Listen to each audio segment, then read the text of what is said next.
Le retour du fond vert, je suis sûr que vous en rêviez depuis longtemps. Bienvenue chez le beau parleur de l'action et du ciné d'auteur. Bonjour à vous les cinéphiles, bienvenue dans cette vidéo en post-projection consacrée à Red Notice. Red Notice, film Netflix qui sort normalement à la fin de cette semaine, donc il est disponible, si je dis pas de bêtises, en France le 12 novembre, mais dans d'autres pays, vous savez, chronologie des médias, tout ça, c'est un truc français, donc dans d'autres pays, il sort au cinéma, un petit peu de voiture, et j'ai pu aller le voir au cinéma. Premier film Netflix que je vais voir au cinéma. Alors, j'avais déjà vu The Irishman, mais en fait, The Irishman, c'était une révision. Je l'avais vu, et ensuite, j'ai fait des kilomètres pour aller le voir. Là, comme le film n'est pas sorti sur Netflix, donc je suis allé le voir, et c'est donc la première fois que je voyais ce film. Ce film qui est réalisé donc par Julie Rawson Marshall Thurber, pardon, qui a déjà travaillé donc avec Dwayne Johnson, qui est présent dans le film, sur des films comme Skyscrapers, ou encore le film, comment il s'appelait déjà, s'il vous plaît, Agent presque secret, voilà. Donc il a déjà travaillé avec Dwayne Johnson. Dans ce film ici, nous avons aussi d'autres acteurs, tels que donc Ryan Reynolds, ou encore Gal Gadot. Alors ce film, qui sort au cinéma, mais qui est un film Netflix, ça a été une nouvelle expérience pour moi.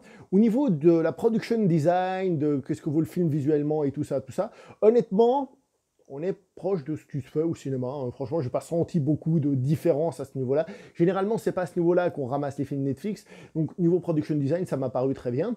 Le principe du film, c'est donc un body movie, body cop movie, comme on dit aux États-Unis. Sauf que cette fois-ci, c'est pas des cops, d'accord?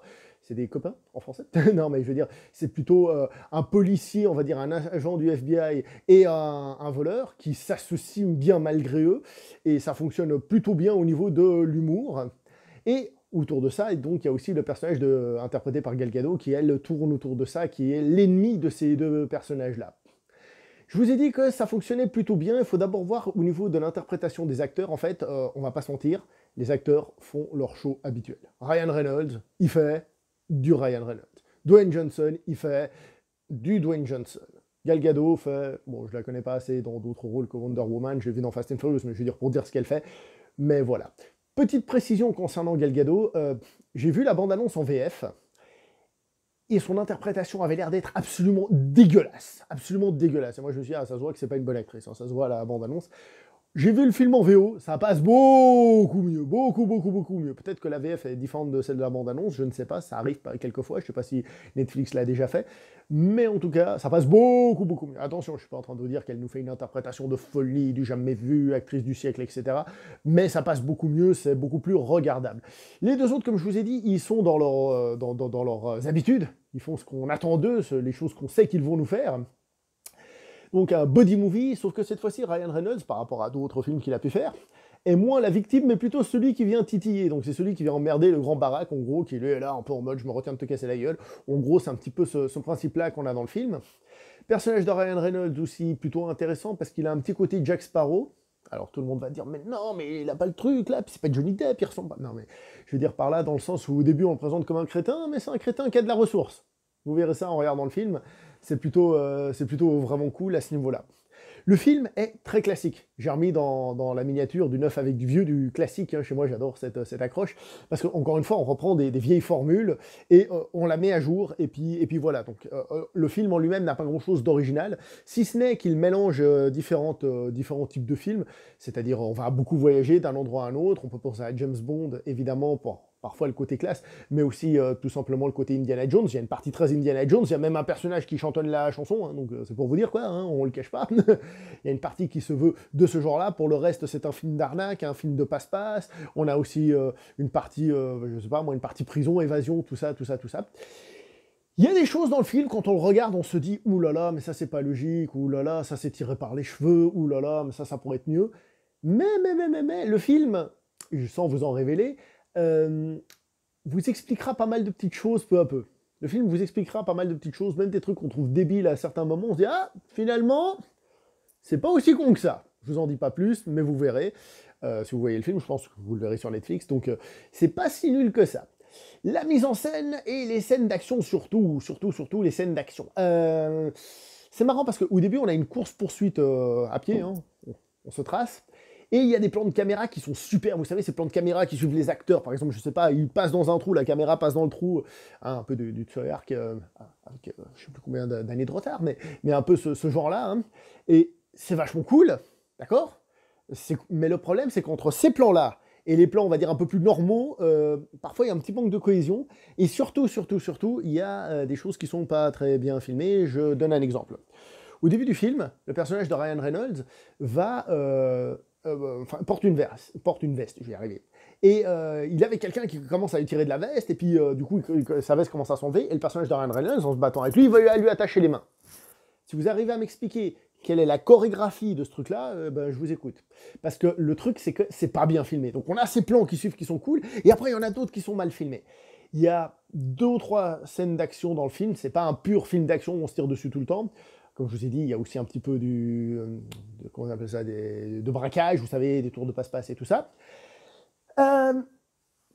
Il y a une scène d'action, une course-poursuite en voiture dans un lieu fermé, je vous en dis pas plus, elle est quasiment illisible, faut dire les choses comme elles sont, elle est quasiment illisible, parce que la mise en scène n'est pas bonne, et puis comme en fait le fond, c'est tout des effets spéciaux et tout, c'est quasiment illisible, c'est un peu gras. Il y a une scène de combat qu'on voit dans la bande-annonce où Gal Gadot se bat contre les 2 bonshommes, et si vous voyez la bande-annonce, déjà dans la bande-annonce, on se dit « Ouh, ça n'a pas l'air très bien filmé ». Je confirme, c'est pas bien filmé du tout.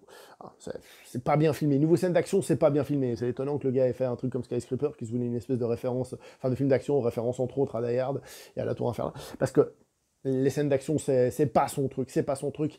Mais j'ai trouvé que c'était pas si dérangeant que ça. Je m'explique pourquoi. Déjà, parce qu'il n'y a pas beaucoup de scènes d'action, hein. Il faut que je vous parle d'un autre truc des scènes d'action avant de finir ça. Il y a 2 moments où on se mitraille. Mais on est dans un film moderne où on se mitraille, mais il n'y a pas un mort, il n'y a pas un blessé hein, au niveau du mitraillage. Vous voyez, le film fait en sorte que ce soit des... Tant mieux, c'est moral, on va dire, mais ouais, enfin, des films fun à la Commando, on mitraillait et on tuait plein de monde, c'est fini, c'est plus de notre époque. Bref, je disais donc que c'est pas si grave que ça, que les scènes d'action soient pas les plus réussies du monde, parce que pour moi, c'est plus une comédie avec de l'action. Puis on avait déjà eu le débat, qu'est-ce qui est plus important, l'action, la comédie, et... personnellement, je suis arrivé à la conclusion, moi, peut-être que vous ne serez pas d'accord, évidemment, le mieux c'est que les deux soient géniaux, hein. Mais que dans une comédie d'action, pour moi, la comédie prime sur l'action, que l'action peut être là plus pour le fun, pour accompagner et tout ça. C'est pas des méga grosses scènes d'action bien faites, mais je regarde pas ce film en me disant, ah là, je vais voir un film d'action qui va me faire poum dans la gueule et que je vais faire, waouh, c'est quoi ces coups de caméra, c'est quoi cette représentation, on va dire, technique, cette exécution des cascades, etc. Là, je sais que je vais regarder un truc fun, un truc tranquille, un truc où on va rigoler, puis de temps en temps, il y aura des courses-poursuites pour faire monter le truc, pour être rigolo, et puis voilà. Hein, j'en demande pas plus à ce film, mais c'est ce qu'il me donne. Au final, je vais pas vous mentir, je suis sorti très satisfait de ce film, en sachant ce qu'on regarde. En sachant ce qu'on regarde, je suis sorti très satisfait. J'ai trouvé le film drôle, j'ai trouvé le film rythmé, j'ai trouvé le film... J'allais dire bien fait, non pas forcément, mais qui a une bonne production design, il se passe pas mal de choses, il y a des retournements de situation, parce que c'est des tours de passe-passe, des trucs, des machins. C'est du pur divertissement, faut pas chercher midi à 14h, mais dans le genre, écoutez, j'ai passé un bon moment.